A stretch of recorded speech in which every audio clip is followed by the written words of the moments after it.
오늘은 마태복음 23장 33절에서 39절 말씀을 sam하여 예루살렘을 향한 예수님의 탄식에 대한 말씀을 듣도록 하겠습니다. 지파인교회는 3주 동안 예수님께서 무리와 제자들에게 7번 하 있을 진저라고 하신 강서를 들었습니다. 예수 그리스도께서 하신 복음의 메시지를 거부하는 자들에 대한 것으로 특히 종교 지도자들인 서기관들과 바리새인들에게 하신 말씀입니다.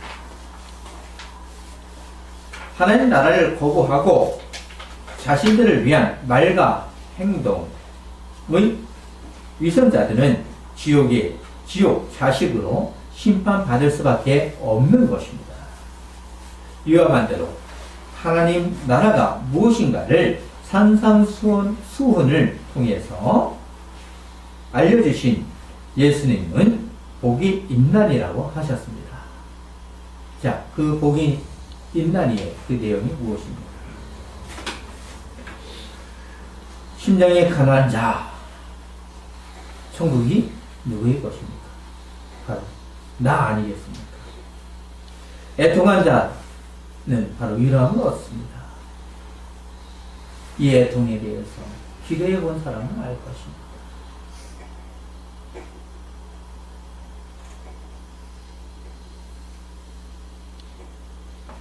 온유한 자는 땅을 기업으로 얻습니다. 이것을 오해하지 말라 그랬죠? 땅을 자꾸 이 세상의 땅 투기처럼 땅을 얻는 것이 복이라 생각하는데 그것이 아니라 바로 이것도 하나님 나라를 이야기하는 것입니다. 의에 줄이고 목마른 자는 배부를 것이다 라고 얘기합니다. 국리를 여기는 자는 국리의 여김을 받습니다. 마음이 청결한 자는 하나님을 볼 것이라고 얘기합니다. 화평케 하는 자는 하나님의 아들이라 일컬음을 받을 것이라고 얘기합니다. 의를 위하여 박해받는 자는 천국이 누구의 것이라고 얘기합니다. 그들의 것이라고 얘기합니다. 바로 잉크로의 구조에서 천국이 누구의 것이냐? 바로 나, 우리입니다. 하나님께서 구원하여 주신 당신의 백성인 바로 우리의 것인 것입니다. 하나님 나라의 비밀을 아는 자들은 당신님의 백성이라는 것을 알려주셨지만 위선자들에게는 영원히 심판을 받는 지옥 자식이라는 것을 알려주셨습니다. 그것이 바로 7번의 하 있을 진저를 통해서 알려주셨죠. 지파인교회는 7번 하를 무엇인지 다시 한번 또 올려 보았으면 합니다. 하 있을 진저 외식하는 서기관들과 바리새인들이여, 너희는 성경문을 사람들 앞에서 닫고 너희도 들어가지 않고 들어가려 하는 자도 들어가지 못하게 하는도다. 하 있을 진저 외식하는 서기관들과 바리새인들이여, 너희는 교인 한 사람을 얻기 위하여 바다와 육지를 두루 다니다가 생기면 너희보다 배나 더 지옥 자식이 되게 하는도다. 하 있을진저 눈먼 인도자여, 너희가 말하되 누구든지 성전으로 맹세하면 아무 일 없거니와 성전이 금으로 맹세하면 지킬지라 하는도다. 하 있을진저 외식하는 서기관들과 바리새인들이여, 너희가 박하와 회양과 근책의 11조는 그들의 율법에 더 중한 바 정의와 긍휼과 믿음은 버렸도다. 그러나 이것도 행하고 저것도 버리지 말아야 할지니라. 하 있을진저 외식하는 서기관들과 바리새인들이여, 장과 대접의 겉은 깨끗이 하되 그 안에는 탐욕 방탕으로 가득하게 하는도다. 하 있을진저 외식하는 서기관들과 바리새인들이여, 회칠한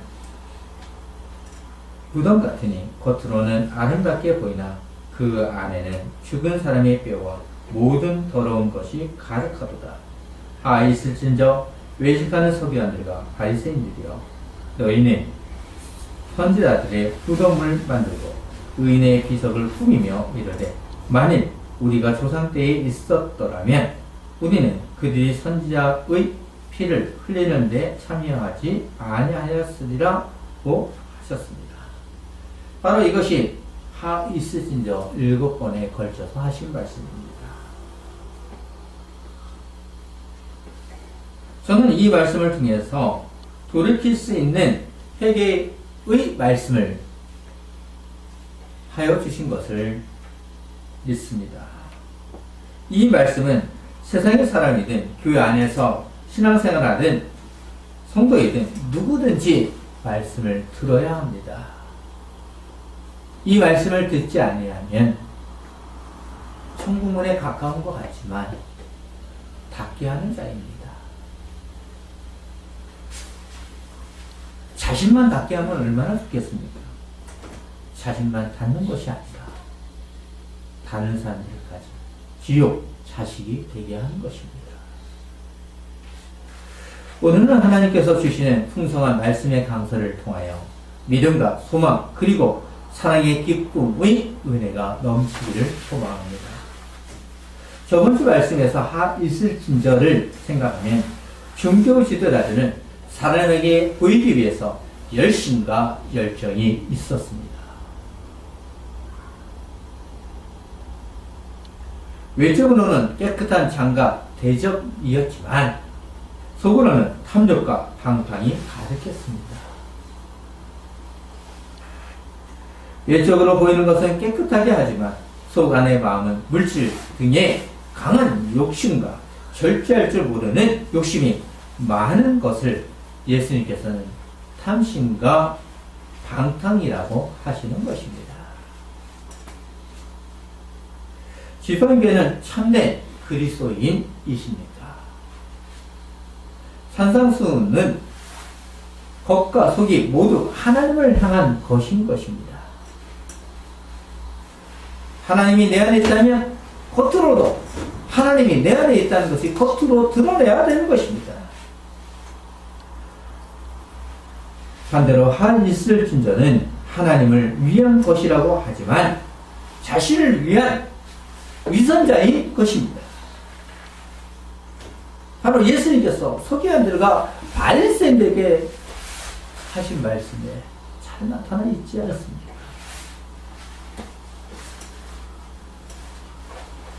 산상수훈의 진정한 의미를 모르는 종교 지도자들은 예수님을 십자가에 못 박은 자가 될 수 있는 것입니다. 예수 그리스도를 알았다면, 진정하게 알았다면 돌이킬 수 있는 것입니다. 베드로가 돌이키지 않았습니다. 예수 그리스도를 십자가에 못 박았지만 돌이키지 않는 자들이 누구였습니까? 마음의 방탕과 탐욕이 가득한 자들에게 있을진저라고 하시면서 종교 지도자들에게 해칠한 무덤과 같다고 하시므로 겉으로는 사람에게 보이나 그 안에는 죽은 사람의 뼈와 모든 더러운 것이 가득하다라고 하셨습니다. 인간은 죽으면 끝 아니겠습니까? 무덤을 아무리 하얗게 만든들 그것이 무슨 소용이 있겠습니까? 부모님이 돌아가신 후에 효도를 할 수 있습니까? 이 말씀을 이해하기 위해서는 민수기 18장 11절을 알아야 합니다. 사람의 시체를 만진 자는 이래 동안 부정하리라는 말씀을 생각하게 하시므로 죽은 시체와 접촉을 하면 정결 규례에 의해 일주일 동안 부정하다는 것을 알게 하신 것입니다. 그러므로 그 사람은 부정함에 온전히 회복하려면 그에 합당한 희생제사를 해야 했습니다. 특히 유대인들은 해칠한 무덤을 접촉하는 자 자체도 어떻게 생각했습니까? 혐오스럽게 생각을 했습니다. 그들의 마음을 잘 아시는 예수님은 겉으로는 아름답게 보이나 그 안에는 죽은 사람의 뼈와 모든 더러운 것이 가득하다 하심으로 위선자라는 것을 알려주신 것입니다. 자, 우리는 어떠합니까? 위선자입니까? 누구입니까?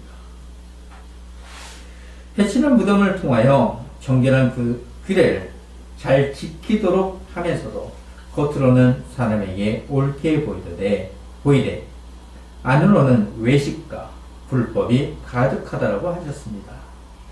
외적으로는 화려하게 보이려고 하지만 내면의 마음은 늑대와 같은 것입니다. 하나님께서 정결한 규례를 주신 진정한 의미를 생각하지 않고 비본질적인 외적인 것과 부수적인 것에 관심을 가지는 것은 성경을 모르는 것입니다.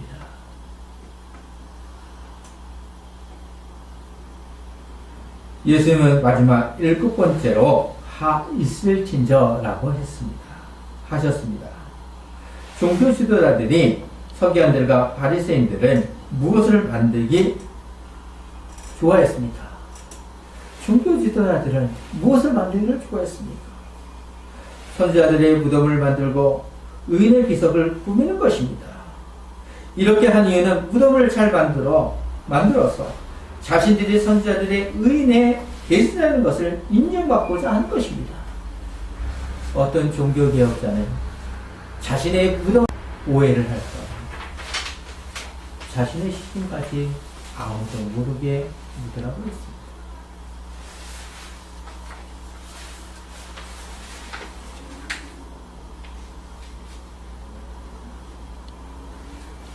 종교 지도자들의 생각과 많이 틀린 거죠. 종교 지도자들은 무덤을 만들기를 좋아했습니다. 이렇게 한 이유는 무덤을 만들어서 자신들이 선지자와 의인들의 계승자라는 것을 인정받고자 하는 것입니다.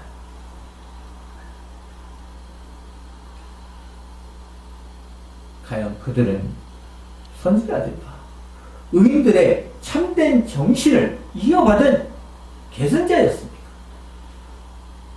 그렇다면 그들은 이런 잘못된 말과 행동을 할 수 없는 것입니다.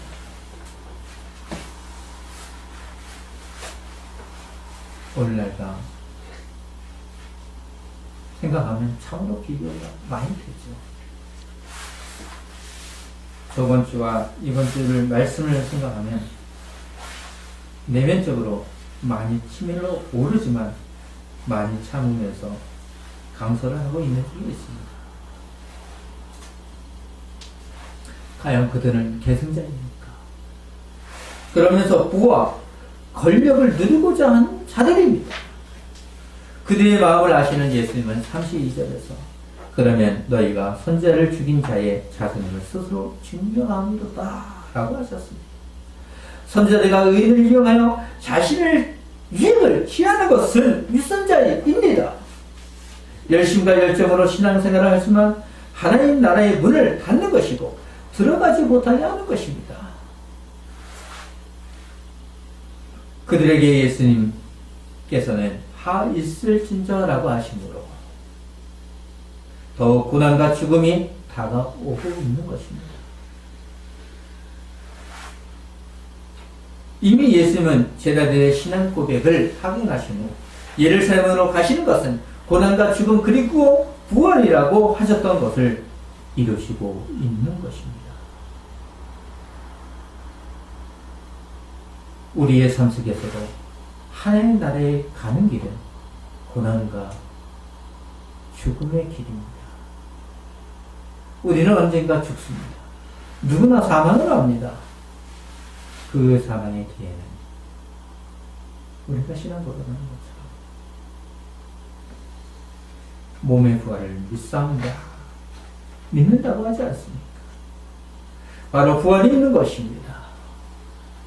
그 소망을 바라봅시다. 오늘 성경 본문을 통해서 예수님께서는 종교 지도자들의 영적인 실상을 명백히 드러내시기 위해서 33절을 보시면 뱀들아 독사의 새끼들아 너희가 어떻게 지옥의 판결을 피하겠느냐고 하셨습니다. 자, 욕 중에 욕입니다. 이렇게 뱀을 사용하여 하시는 것은 가장 혐오스러운 짐승이었고, 특히 상대방을 향하여 뱀이라고 부르는 것은 가장 험악한 말이었습니다. 이 말을 들었을 때 어떻게 했습니까? 우리도 싸움을 할 때 욕을 들었을 때 어떠합니까? 치밀어 오르지 않습니까? 그러다 보면 주먹질도 할 때가 있습니다. 자, 예수님께서 하신 말씀이 뱀도 혐오스러웠지만 예수님은 여기에 독사의 새끼들아 라고 하시므로 더욱 심판을 면할 수 없다는 것입니다. 너희는 심판을 면할 수 없어. 너희는 뱀의 자식이야 라는 표현을 쓰는 것입니다. 예수님은 이미 7번의 있을진저 라고 하시므로 그들의 말과 행동 그리고 그들을 따르고 있는 자들에 대한 너희가 어떻게 지옥의 판결을 면하겠느냐 라고 하시는 탄식을 하시는 것입니다. 이런 예수님의 탄식을 들으면 돌이켜야 되잖아요. 우리의 부모가 자식을 위해서 간절한 마음으로 행할 때가 있습니다. 어쩌면 애원할 때도 있죠. 그러면 돌이켜야 되죠.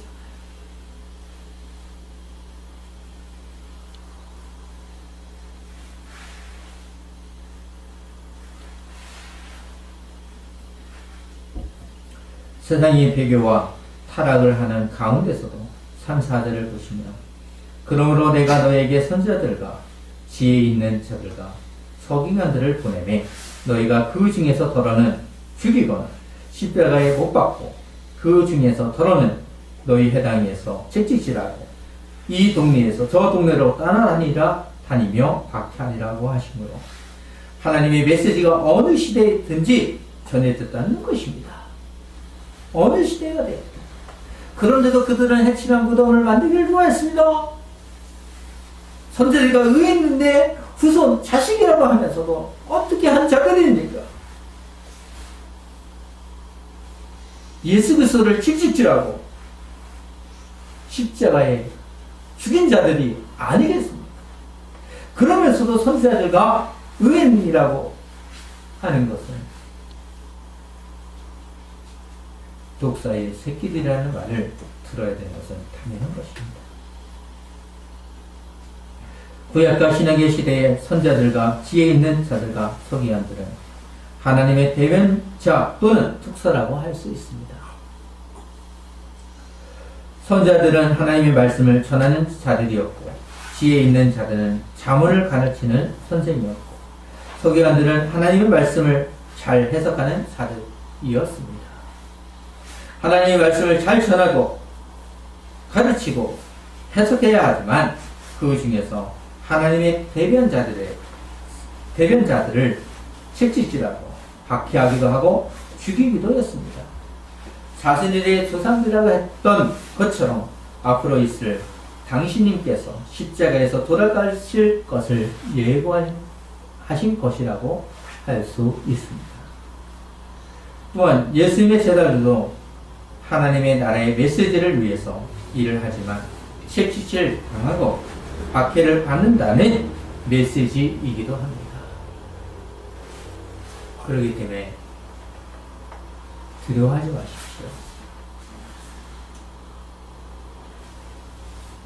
지팡이교회는 주님의 제자들입니다. 제자들은 스승님의 말씀에 순종하는 자들로 채찍질과 박해를 두려워하지 마시고 인내하시기를 주님의 이름으로 소망합니다.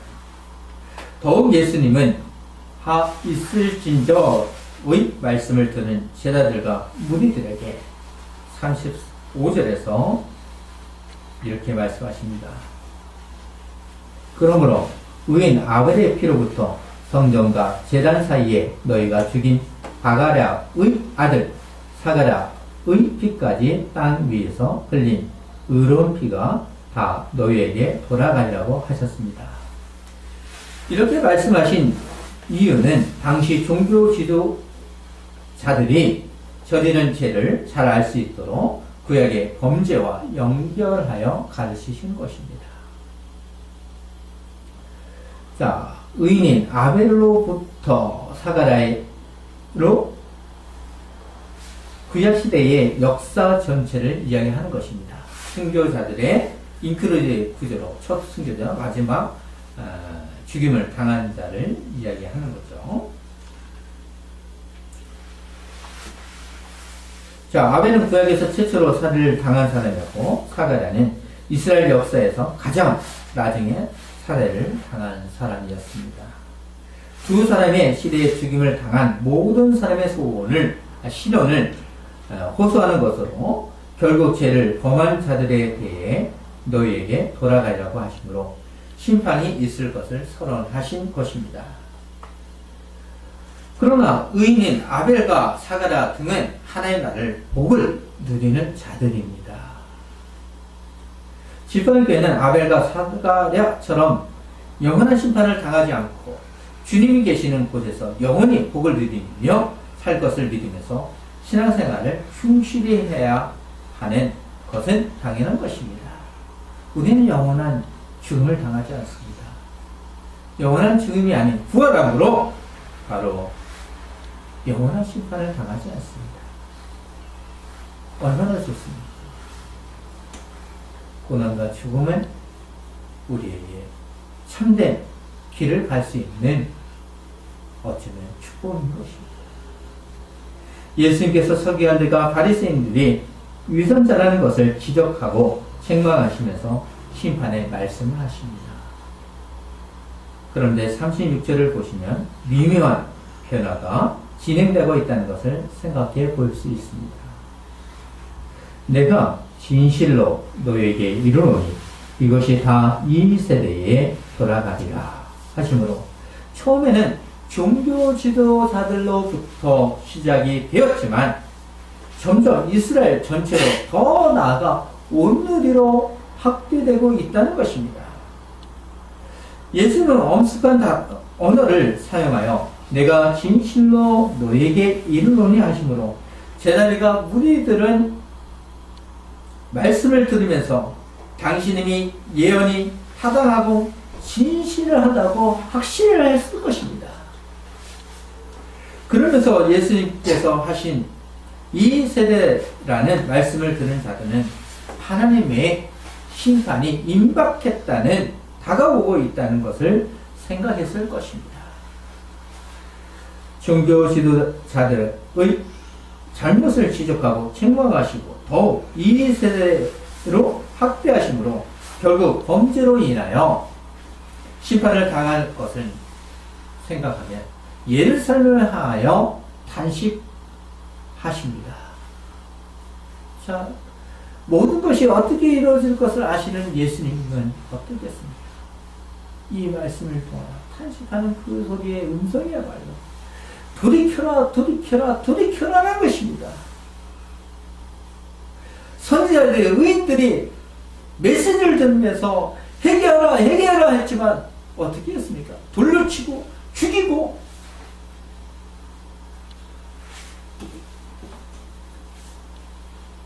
오늘날 시대도 회개하라고 하지만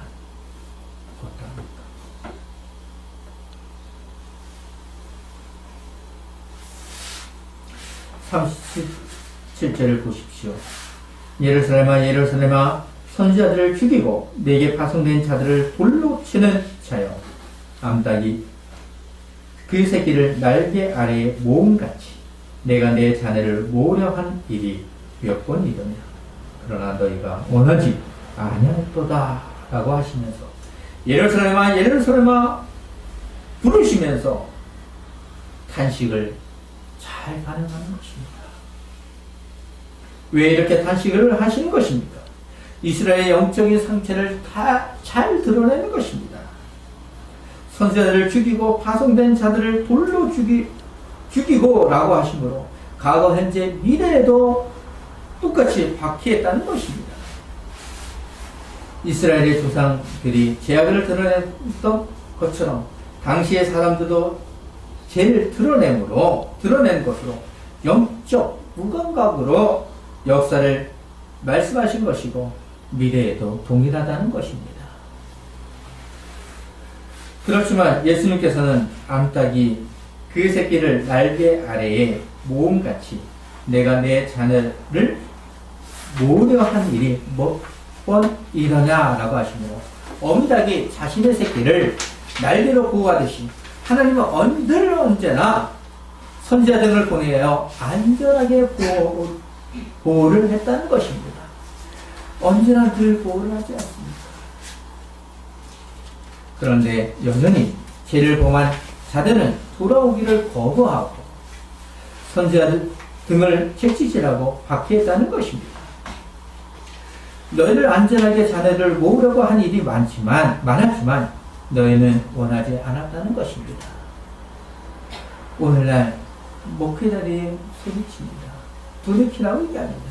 목회자와 목회자에게 종교계의 오비증이 되었지만 계속 학회를 통해서 돌이킬 것을 얘기합니다. 종교개혁의 정신을 이야기하지만 어떻게 하고 있습니까? 종교개혁의 정신을 생각해 보고 있습니다. 하나님은 이스라엘을 택하시고 그들의 역사 가운데 당신의 뜻을 세우시며 하나님의 백성과 나라로 잘 성장할 수 있도록 했지만 죄를 범하여 타락했습니다. 그럼에도 불구하고 하나님께서는 다시 돌이킬 수 있도록 했지만 죄를 특별히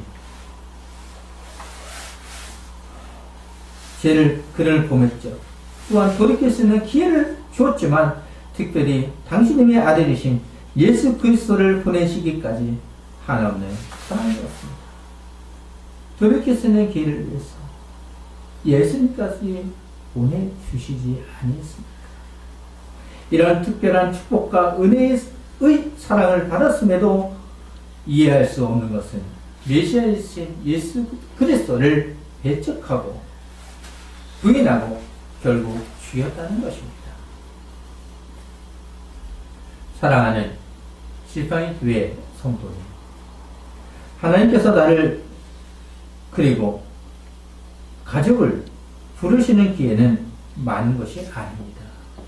바로 지금입니다. 지금의 기회를 놓치면 결국 심판을 받습니다. 보이지 아니하는 은혜의 방도인 말씀의 강서가 보이는 은혜의 방도인 세례와 성찬으로 주시는 은혜를 누려야 합니다. 이런 기회가 언제까지 있겠습니까? 부르심에 응답해야 합니다. 돈을 사랑하는 마음에는 응답을 하고 권력을 누리기 위해서는 열심과 열정이 있지만 예수 그리스도의 부르심에는 어떤 응답을 하시고 있습니까? 예수님은 38절에서 보라 너희 집이 함께하여 벌어진 바 되리라고 하시므로 이스라엘의 심판을 아주 간략하게 묘사를 하지만 무서운 일입니다. 아주 간략하지만 의미심장한 말씀 아니십니까? 여기서 예수님은 집이라고 하셨습니다. 그 의미는 가옥의 집을 넘어서는 것입니다. 이스라엘의 성전으로 하나님의 마음에 떠나심으로 함께하여 벌어진 것을 예고하신 것입니다. 실제적으로 주후 70년에 성전이 파괴되고 이스라엘 종교체제는 무너지게 되었고 결국 죄를 범한 자들은 영원히 멸망을 당한다는 의미이기도 합니다.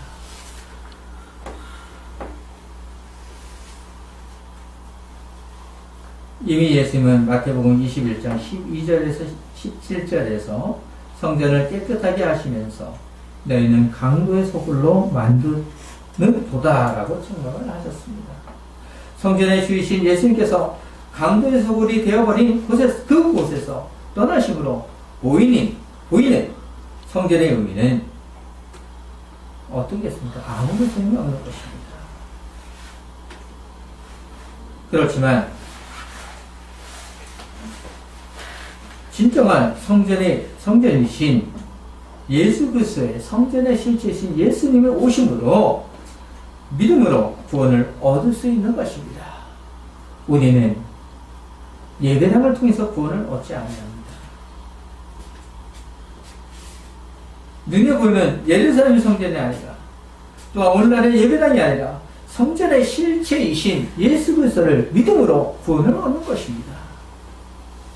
예배당을 화려하게 치장을 할 필요가 없습니다. 어찌면 그것은 잘못된 신앙을 가진 해치한 무덤과 같은 것이 아닐까 생각됩니다. 이제 마지막으로 예수님께서는 당신의 재림에 대한 예언으로 39절에서 내가 너에게 이르노니 이제부터 너희는 찬송하리로다 주의 이름으로 오시는 이요 할 때까지 나를 보지 못하리라 하심으로 당신이 메꿔난가 죽음으로 부활의 영광을 이야기하시는 것입니다. 그러면서 영원한 심판을 위해서 재림의 주로 오실 때까지 당신을 보지 못할 것이라는 것입니다. 메시아이신 당신님을 지금 너희가 눈으로 보고 있지만 영접할 기회를 놓친 너희는 나를 보지 못한다는 것입니다. 실제적으로 이루어졌죠. 하지만 마지막 날인 재림의 때에는 당신님의 백성들이 끝까지 인내하고 하나님 나라를 바라본 성도에게는 복 있는 자가 되는 영광을 누리는 것입니다. 지팡이교회는 소망이 있습니다. 그 소망은 마지막 날에 구원함을 얻음으로 찬송을 하면서 예수 그리스도의 이름을 부르며 영광의 면류관을 올려드리는 것입니다. 찬송하리로다 주의 이름으로 오시는 자요라고 하며 자신을 주의 이름으로 오실 자라고 부르는 자들이 있음을 소망하면서 바라보신 것입니다. 자, 우리에게 소망이 있어야겠습니다. 찬송하리로다 주의 이름으로 오시는 자요. 그가 누구입니까? 예수님이십니다. 사랑하는 성도님, 저는 열악한 존재입니다. 하지만 예수님은 당신의 백성을 위해서 목회자로 삼으시고 말씀을 가르치게 하셨습니다. 말씀을 가르치는 목회자를 전적으로 신뢰하고 존경하기는 어려울 수 있습니다. 하지만 하나님의 말씀에는 전적으로 순종해야 합니다. 웅장한 예배당이 화려한 언면술이 아름다운 모습이 구원하여 주는 것이 아니라 바로 예수님이십니다. 종교 지도자들처럼 위선자는 심판을 당할 것이고 위선자와 같이 되고자 하는 형제와 자매도 심판을 당합니다. 하나님은 공의로우시고 의로우시기 때문에 죄를 용서하지 아니하십니다. 예수님은 언제 오실지 아무도 모르지만 당신님은 반드시 오십니다. 바로 그때에 하나님의 백성을 구원하실 것이고 당신의 백성을 통해서 찬송을 받으실 것은 당연합니다. 진정으로 그때를 바라면서 승리를 합시다. 자, 힘을 내십시오. 주님에 계시는 것이 형통이요 축복입니다. 예수님께서 하신 복이 있나니 라는 의미를 아는 그분은 진정한 행복자들입니다. 오늘 말씀을 생각하면서 기도로 마무리하겠습니다.